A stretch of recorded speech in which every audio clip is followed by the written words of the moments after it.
You see, I love cats, but this long-standing affection of mine does not obscure the fact that each of them has a brain the size of a walnut and less common sense than a teenager after a couple of beers.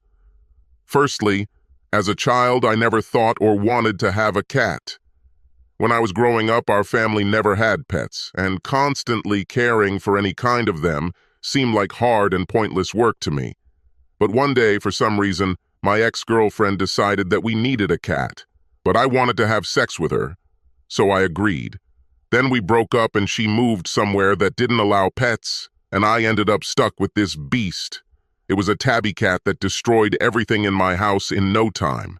As much as I wanted to hate him, when he snuggled up to me at night and purred like a warm, fuzzy little motor, well, I couldn't be angry anymore. What a manipulative little asshole he is. Eventually he got sick and I had to put him down. By that time I realized that I like these purrs and got a couple of kittens, a brother, and a sister. This was before I met my current wife. Both cats were completely black. Only the female had blue eyes, and the male had green eyes. In addition, the male was larger, but had a calmer character. Unlike him, my sister was very energetic and cocky. Since they were both pure black, they needed witch names, so I chose Hermione and Hagrid. The names, as they say, matched their personalities. I never considered using the nickname Harry. I'm not going to argue, but I think it's a stupid name for a cat. The same can be said about Ron or Weasley, especially for a cat without red fur. Of course, their real names didn't matter when I growled on both of them, like enough or lie down. Not that they ever responded to my commands or were quick to obey. No, although these fidgets preferred my company, they always remained on their own minds. But, as I said, my wife didn't like cats.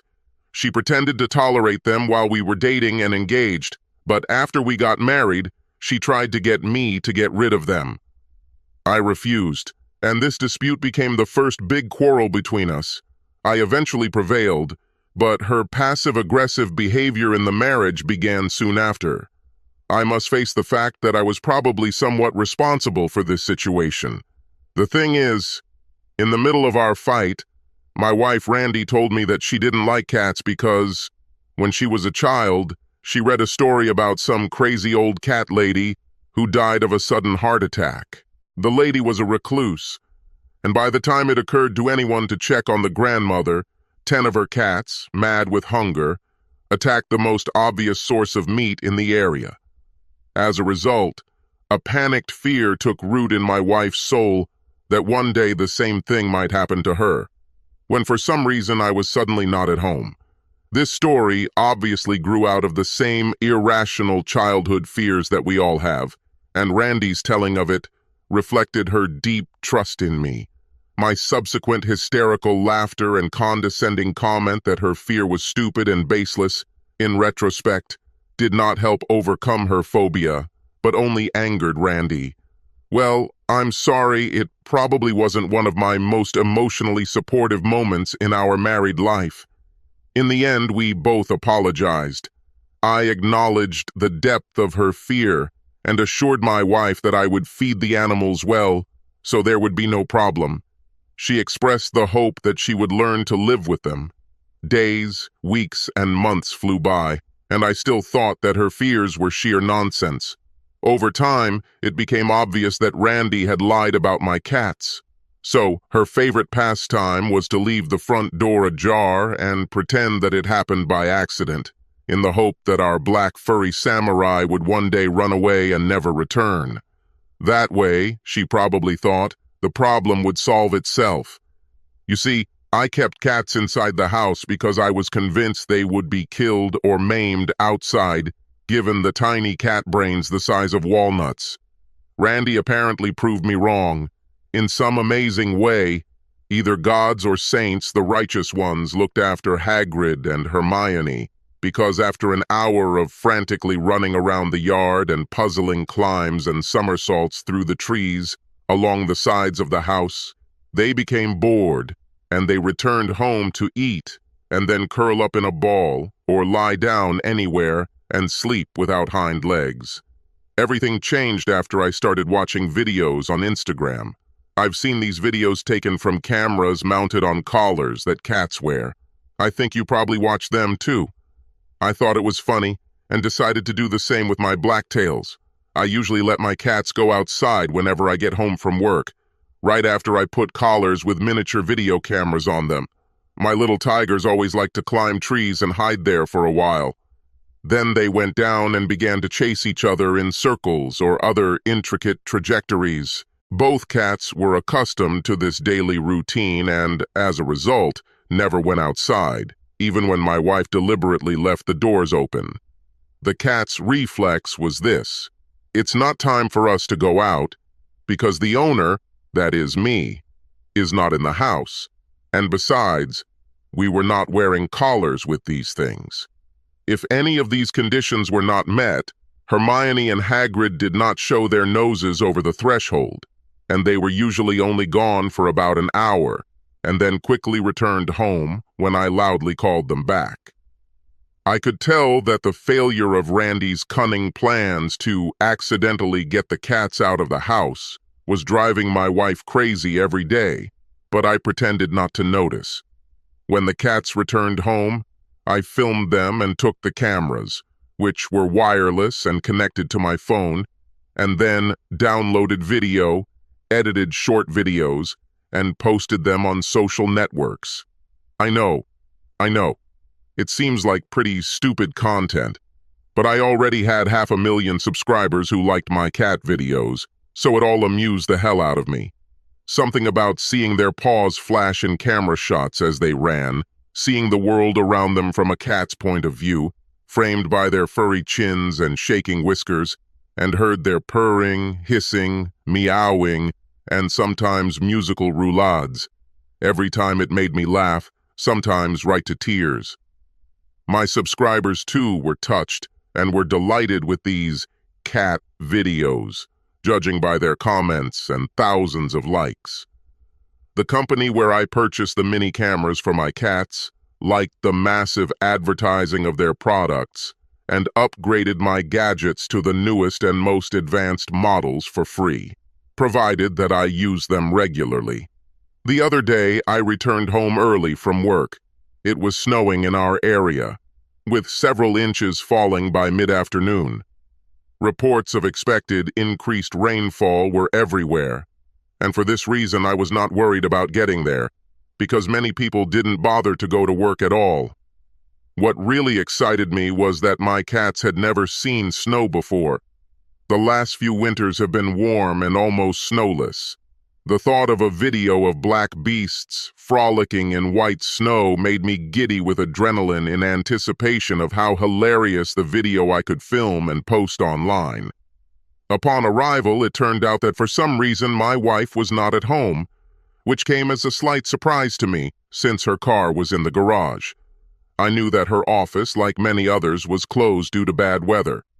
Randy worked for a government agency, and when I was driving home, I heard a radio announcement announcing the early closure of most government offices in our area. Where could she have gone? Hagrid and Hermione didn't greet me at the door, which was also quite unusual. Having driven the car into the garage, I decided to look for them before trying to find out where my wife was.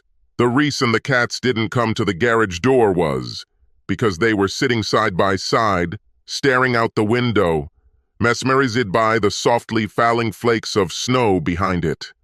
I gave them the signal, one of the few verbal commands they would respond to, and they immediately ran to the front door to put on their camera collars.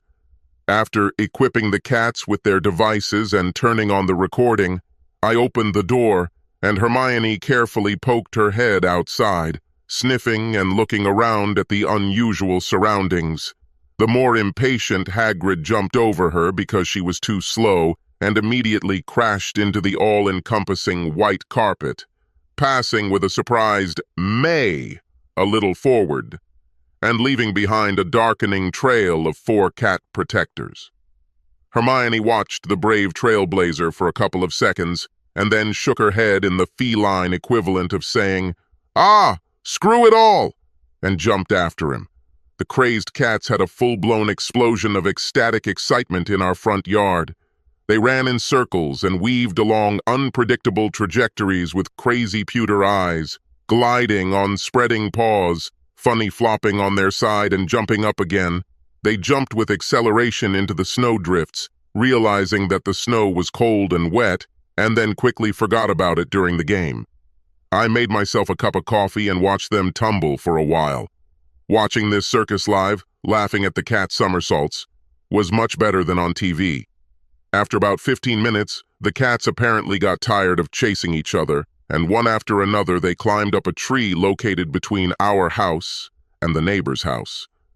I knew from experience that they would be there, resting, for some time. By the way, about this. I didn't like our neighbor. First of all, his name was Goose. Strictly speaking, Gus, but that doesn't matter. This Goose was a general contractor who had just renovated his own home. Frankly, after the renovation, his house looked pretty nice, so we talked to him about doing a similar renovation to our house, too. Secondly, our neighbor was a fit and muscular guy, and he always liked to flirt with Randy, who would giggle every time, languidly straighten her hair, stick her chest out, and flirt back.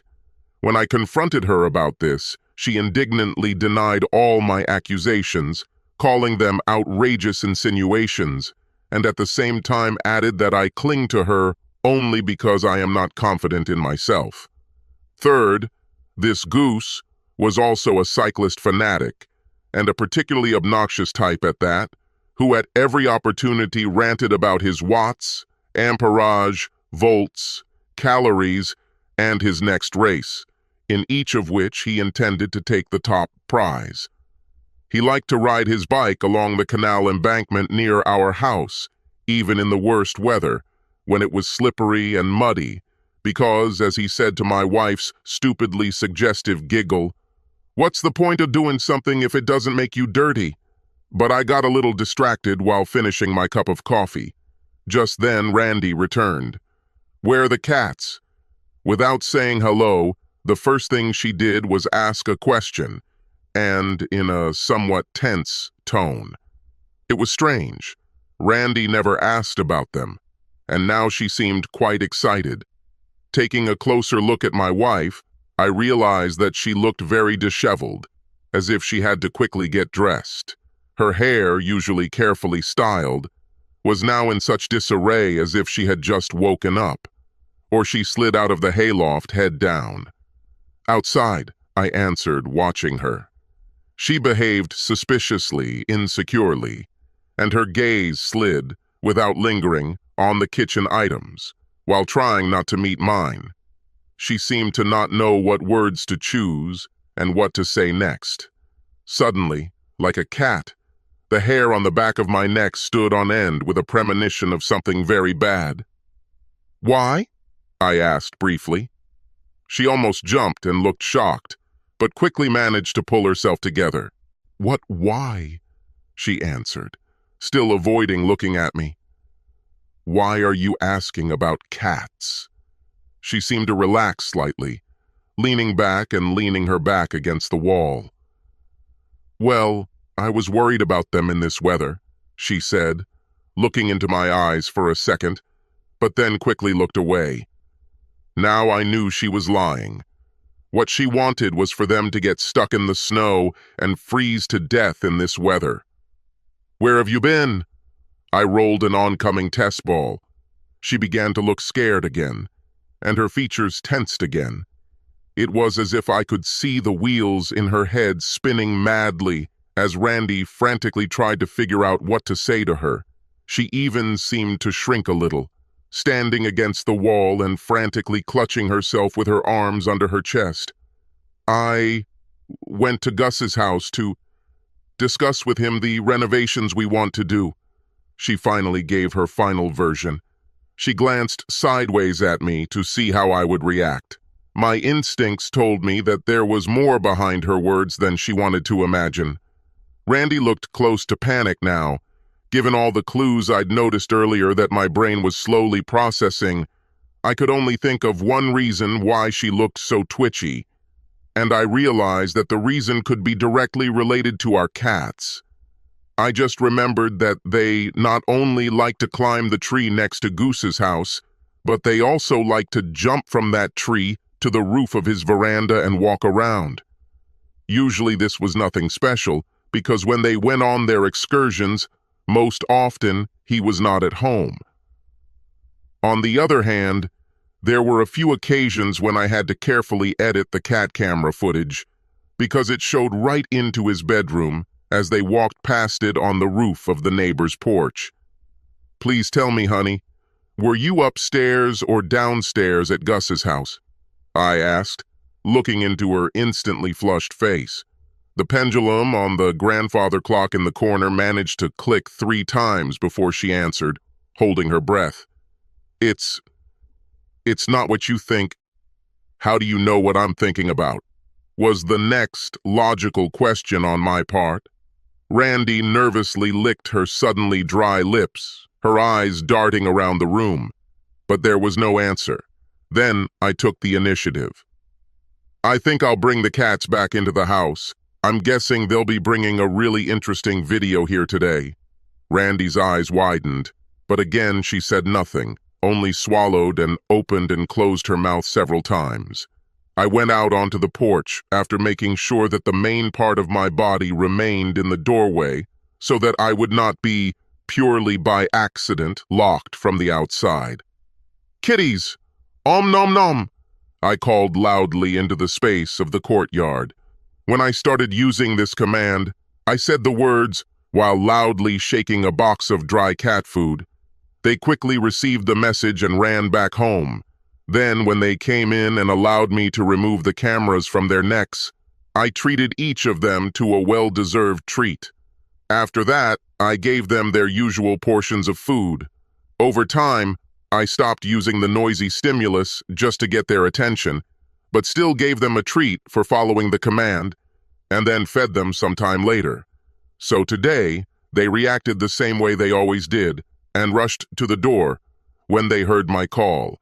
I made sure to remove the cameras from their collars before they went inside so Randy wouldn't try to grab them. After handing out treats at the door, I let the cats inside. They shook themselves up, scattering lumps of snow stuck to their fur, froze for a couple of seconds, looking warily at Randy, who had frozen in the corridor, and then slipped further into the house. I closed the front door. Randy's gaze was drawn to both cat cameras that I held in my hand. Finally, she looked up and her gaze met mine. She looked somehow crestfallen, and a hunted expression froze on her face. I go down to the basement to download the video and decide what I want to publish on the internet. I hope you can figure out something to do with yourself, I told her. I turned around and went down the stairs to my den. To hell with it, I'll feed the cats later. It took a while for the app on my phone to sync with the cameras, but after a quick 5-minute scroll through the footage, I found what I suspected. There was a video of Goose having sex with Randy on the bed in the bedroom on the 2nd floor of his house, which was clearly visible from the roof of the veranda, and in the video their faces were clearly visible, Randy's moaning mouth and her eyes closed in ecstasy. At some point, she opened them and realized that she was looking straight into Hermione's eyes, of course not knowing which cat of the two it was. Her eyes widened, she quickly jumped off the bed and rushed to the window in all her naked glory. Quick-witted Hermione was catapulted back onto the tree in an instant and quickly climbed down. When a half-dressed Randy rushed out of the house a few minutes later, trying to catch up with the black witness to her fall from grace, she instead chased peacefully those who moved out over a snowdrift by Hagrid, not even suspecting that he was chasing the wrong cat. The astonished Hagrid, who was not doing anything at all, took his legs in his paws just in case, accelerated and soared up the tree like a rocket. Hermione, hiding on the sidelines, saw how Randy, carried away in pursuit, rushed past and slipped into a secluded place under Goose's veranda, where he had a lot of different rubbish lying around. Randy never noticed her, stomping around under the tree in impotent irritation, her head raised, while Hagrid above meowed mockingly at her, wagging his tail. At the end of the video, an angry Randy was seen returning to our house after chasing 2 cats, but not catching either. And the second best part of each video was that they both clearly showed that Randy was in perfect physical condition before I went down to the basement. There were no marks or scratches on her at that moment. I purposely left both cameras on when I took them off the cats and held them in my hands in such a way as to capture Randy's face and body. The cats and I were not going to get any accusations of domestic violence from her in the divorce, since it seemed inevitable. After a while, I heard the patter of footsteps up the stairs and quickly climbed from the basement to the 2nd floor, this time keeping my phone camera on. I was just in time to take another picture of Randy, showing that there were no marks on her face or visible parts of her body, when she pulled her hastily packed suitcase out of the bedroom, grabbed her coat, and walked out the front door without saying a word. As she left, she just gave me one last guilty look before the door slammed behind her. I followed her out, continuing to record, and filmed her in the car, slowly leaving, backing out of the driveway onto the snowy road. She was probably heading to her mother's house. However, it later turned out that I was fundamentally mistaken about how the divorce would work when I spoke about abuse. A couple of days after I caught Randy cheating, or more accurately, after my cats caught her, I returned home after taking care of some urgent matters, including a meeting with a divorce lawyer, and found a police car waiting outside my house. The sheriff's deputy gave me a copy of the court order that prohibited me from coming within 100 feet of my own home. As it turned out, Randy's personal lawyer ruefully told the judge that Randy feared for her life because I had threatened her. Fucking Goose was also with them, presenting his sworn affidavit in support of her allegations, claiming that he had heard my threats with his own ears. What does such a small perjury mean between such close friends? After some negotiation with the sheriff's deputy, I received a black trash bag filled with my clothes thrown out on the porch from Randy. When I tried to take my personal computer and cat cameras, she told the officer that I had already taken them with me. When I wanted to take Hagrid and Hermione out of the house, Randy said that they belonged to her, that she loved them madly, and that if I was going to claim them, she would fight me for her favorite cats, with the help of her lawyers. The deputy commented to me that our matter was now in the realm of an ordinary civil case for trial. I knew better than to argue with her or the cop, so I just took what I could carry with me and left. I have no idea what Randy thought she was getting at by taking my electronics, because incriminating her video was already on the cloud server. This was probably some kind of tactical move or a demonstration of one's own superiority with her sides. I was much more worried about my cats being left in her hands. I called my lawyer and asked him to check if the charges against me were valid. It turned out that no criminal action had been filed against me for allegedly abusing Randy, so I simply had to file a complaint in court to have the restraining order lifted and my belongings taken back. That's exactly what the deputy was saying, although the lawyer told me that by the time we got in front of the judge, the 2-week restraining order would have expired on its own. Also, my lawyer warned me that the entire divorce process would be negative and would take forever, especially if Randy tried to drag it out, but that he would soon begin preparing to file for divorce anyway. The lawyer also said he would make sure to somehow remove the cats from the home or at least have animal control check on their current condition, but he wasn't too optimistic that anyone would or will actually do so in the near future. In the meantime, I reached my mother's house and temporarily settled down with her, deciding to wait there for a while. I thought about posting the video of Randy and Goose on Instagram or YouTube, but my lawyer warned me that by doing so, it's enter into revenge porn territory, and that I would prefer not to have to deal with that level of escalation. It also distracted us from the divorce case, so I was thrown out of my own home on Friday. It snowed heavily that weekend and into the following week, keeping many government offices, including the courts, closed much of the time. At that time, the district court did not yet accept electronic filings, so my lawyer could not file a divorce complaint until the government offices were restored. This weather chaos also meant that for about 10 days, we were unable to file anything in court to challenge the restraining order.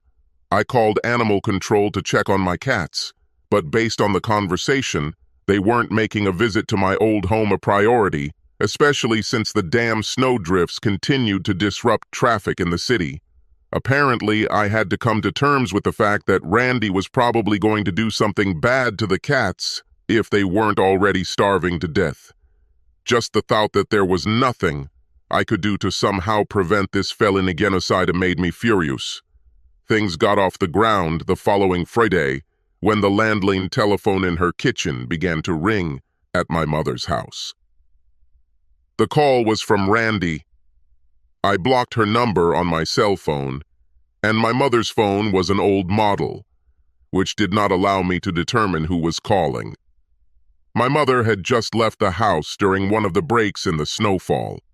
"I just wanted you to know that Gus and I have been having sex in our bed all the time since you left." My wife's gloating voice came over the phone when she heard that I answered the call. I really wanted to record her call, but my cell phone had run out of battery, and besides, it was in another room upstairs anyway. I was about to hang up when I heard frantic meowing in the background. Somehow, Hermione and Hagrid were still alive. I was puzzled by how they managed this with a mistress of the house who hated them with every fiber of her being. "Oh, can you hear that?" "Well, yes, of course. You didn't even care about sex and me as much as you did about your cats. You always loved them more than me. Well, don't worry. I figured out how to solve this problem. I haven't fed these tailed devils since you were thrown out of the house at my request. A whole week without food.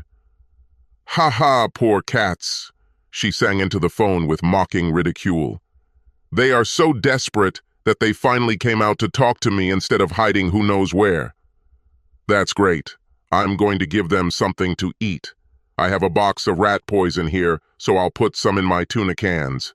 And then I'll say that, oh my God, it was all a terrible, terrible, and accidental mistake. But those nasty black creatures won't be lurking around and spying for you anymore when the job is done." Suddenly, the meowing seemed to become louder and more angry. There were clearly low, threatening notes in the cat's purring, and Randy suddenly had no interest in me. "Hey, stop it! Stand! Lie! Back off! No! Aye! Get off my leg! Damn animals! No! Oh! Oh!" Then, for some time in the tube, there was a cacophony of sharp hissing, cat squeals, the sounds of desperate female screams and screams, mixed with a catfight, the culmination of which was a strong fractional roar. After this, there was a ringing silence. I blew into the phone a couple of times. Nothing except some barely audible rustle. Finally, after about a minute or two, I heard a strangled, pained groan. Then Randy's trembling voice asked, "Are you still here?" "Yes, but I'm sorry that you didn't have a complete Karachan," I sincerely admitted. "Those things, they attacked me," Randy moaned, and her voice was filled with undisguised shock at such betrayal. All arrogance and bravado evaporated, as if they had never existed. "They saw a can of cat food in my hand and jumped at me from both sides, digging their claws into it. I think I threw them off, but they didn't calm down. God, what scary eyes they have. They attacked again, and oh, I tried to fight. And then, I probably stopped and rolled down the steps to the basement. Ooh. Oh, what a shameful defeat," I commented sarcastically. "The national team of cats defeats Randy with a score of 2-0. You should call 911, she meowed. "Call yourself. I can't, she whimpered. Her voice sounded helpless. Why not? I think, oh, I think I broke my back. I can't move my arms or legs. And oh, damn. I can't even turn my head. I don't know where the phone is. Apparently, she was talking on speakerphone on a phone that was lying somewhere nearby. You know, I would love to, but I'm a little busy right now. I'm doing some laundry, and then I'll need to fold my things neatly. Otherwise, everything will change, and I like order, you know. Please. There was despair in her voice. Maybe Gus can help you? He always seemed to be there when you needed him, I suggested. She began to sob, and then suddenly squealed. Lord God, the cats came closer and sniffed my face. Now she was in real panic. Are you bleeding there? Yes, I think so. Uh-oh. The smell of blood will awaken some primal instincts, especially since you starved them for a week. I once saw something similar in Game of Thrones, only it was with dogs. Cats seem to start with the nose, don't they? I thought out loud, pressing the telephone receiver to my ear with my shoulder. Then, they also seem to like ears, for a snack. I think, Randy, that your worst fears may yet come true. Oh my God, please help me. Help! Listen, Randy, you're obviously too busy right now. Maybe we can talk sometime later. After that, I hung up. Are you trying to poison my cats? Think again. Are you lying about me threatening you? Get out. Period. Moreover, you go to the left, not caring about marriage vows? After all this, I had absolutely no love left in me and no desire to help Randy. Now she was Mr. Goose's problem. At least I no longer had to worry about the cats starving to death, or how many zeros a divorce will cost me. I was pleasantly surprised at how well I slept that night. Shortly before this, I had spoken to Dr. Marivers, whom I met online, about whether therapy would be a good idea, but he had this creepy accent that I had difficulty understanding. In fact, I wasn't even sure he had a license. In any case, talking to a real psychotherapist about such things could very well lead to me being locked up in an asylum. So this topic was definitely not discussed. However, posting things online seems to really help. I like to troll various assholes online. It's easy once you find their vulnerabilities and pain points. This allows me to release a lot of anger and negative tension. A couple of days later, I received a call from one of the animal control officers. It turned out that he was a longtime fan of my cats and the content I posted with them on my Instagram account. He realized he hadn't seen any posts for a while and put 2 + 2 together. I explained to him that Randy and I were going through a pretty messy divorce and that she was starving my cats. For some reason, he did not know all the details in advance, but said that my information clarified the situation. This employee explained that later that fateful day, he stopped by my house to check on how the cats were doing. He could see them in the living room window, sitting in a column and constantly looking at him. In the basement window as he passed by, looking around the house in an attempt to find my wife so he could talk to her, he saw the legs of a man who did not seem to move. Then he called the police and paramedics, who arrived a short time later and broke down the front door. The animal control officer sadly informed me that it appeared that Randy was already dead by that time. He also suggested that I probably wouldn't want to have an open casket funeral for my ex-wife. Yes, the cats did a thorough job on it. No wonder, because they were very hungry and angry. Because of this, the identity of the deceased has not yet been reliably established. The fact is that they simply had nothing to work with the exception of teeth, and this kind of confirmation would take some time. After he told this chilling story, the bottom line was that animal control would most likely have to euthanize Hagrid and Hermione. True, to do this, they will have to find and catch these beasts, because the minute the front door was broken open, both cats flew out of my house like 2 hypersonic missiles and flew up the tree onto the neighbor's roof. I thought that maybe I could intercept Hagrid or Hermione before anyone noticed, given that all the responding services were fussing over my now-deceased wife. Keep in mind that I haven't yet decided whether I even want to continue living with these black predators now that they've rocketed to the top of the food chain, but I figured I'd think about it tomorrow, so I headed to my former home. Wanting to make this visit as discreet as possible, I left my phone at my mother's. There was no need for anyone to track my movements. My plan was to park on the far side of some tree-lined lot at the end of our street, then take a shortcut on foot and sneak into Goose's backyard, where I hoped I could get the cats off the roof. Alas, everything did not turn out quite as I expected. When I drove closer to our block, it was already well after noon, and the sun was setting. More snow has fallen in the area recently, keeping most people inside their homes. Looking out from behind a group of trees from my position, no matter how hard I tried, I couldn't see my cats on the roof of our neighbor's house at all. However, I had a good look at the fact that there were still many police and fire trucks parked in front of my house. This was probably the most interesting death all month. Everyone who visits there will probably talk about it for years, astonishing newcomers with this incredible story. I didn't see the point in trying to get close to my house, given the whole bunch of people trampled around him. So I gave up trying to find the escaped animals and walked back through the forest to the canal, walking a long way to get back to the car I left there.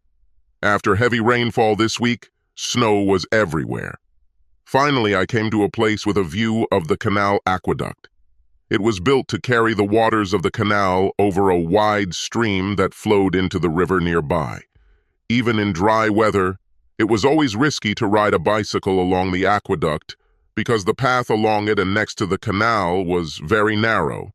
Instead, you had to walk along it, carrying your bike, as most locals did. Now, with fresh, plentiful snow cover and perhaps hiding with ice underneath, the situation has likely become even more dangerous. Coming out from behind the trees and looking at the canal, I suddenly saw that my cats were on the aqueduct. They sat side by side on the edge and looked down at the water flowing in the stream. I also realized that from the other side of the aqueduct, Goose was approaching on his bicycle.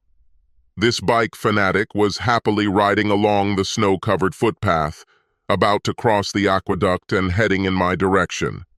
However, to do this, he would have to drive past the cats, who were partially hidden from him by the railing and the fading light of the setting sun. At the last second, the cats noticed Goose, and Goose saw cats. They all reacted at the same time. The cats jumped out right in front of the bicycle, and Goose, who had gained momentum, reflexively jerked the steering wheel to the side and then slid along the ice. He crashed into the railing with acceleration, tumbled over the fence with his ass up, and flew down into the waters of the stream with a scream. His magnificent bicycle, rearing up, followed its owner, catching up and falling on his stupid head, just at the moment when he emerged and opened his mouth for air. Telephone Velo Goose, who I'm sure was recording the statistics of his races, also flew into the water in a graceful parabola and bubbled like a small fountain, like a silverfish. It sank to the bottom. As I ran up to the aqueduct, I saw the would-be Tour de France winner trying to rise from the bottom of the stream. The winter sun had almost set below the horizon, and it was already quite dark down there.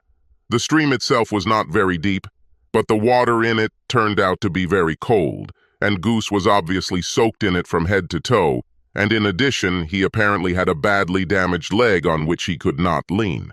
His other problem was that the banks of the creek were very steep and icy, so there was really no way of getting out of sight, especially with his injured leg. He raised his head, saw me, and called for help. I couldn't make out what exactly he was screaming because the snow cover muffled his scream. In response, I shouted, "Try again? Maybe you can call Randy for help?" That's when he recognized me. He tried to climb onto the bank of the stream, but he failed and rolled back down. One thought occurred to me, and I decided that now I need to be somewhere else as soon as possible. I turned to head back to my car and saw both cats sitting on the path, staring at me without blinking. Their black mustachioed faces showed recognition, but all three of us somehow suddenly realized that from now on, we were going to go our own ways. After sitting for another minute, they stretched, snorting and bending gracefully, meowing something in their own, cat-like form, as a farewell, and they rushed towards the forest, where they soon disappeared from sight. I assumed that when they got tired of playing and exploring, they would return and hide in their hiding place under Goose's house. A few days later, when I returned to my house again, and after carefully removing other people's traces from the master bedroom and basement, and at the same time throwing away the bed, replacing it with a new one, I heard from a neighbor that some tourist had found a body, our former neighbor, on the bank of the creek. His limbs were frostbitten, and he died of hypothermia. They say that hypothermia kills quickly and painlessly, as if you were quietly and peacefully falling into sleep. Thinking about all this later, I could not understand why people always say that meeting a black cat is not good. Personally, I have always had good luck with them so far, although I think my next pet will be a rabbit, or better yet, a goldfish.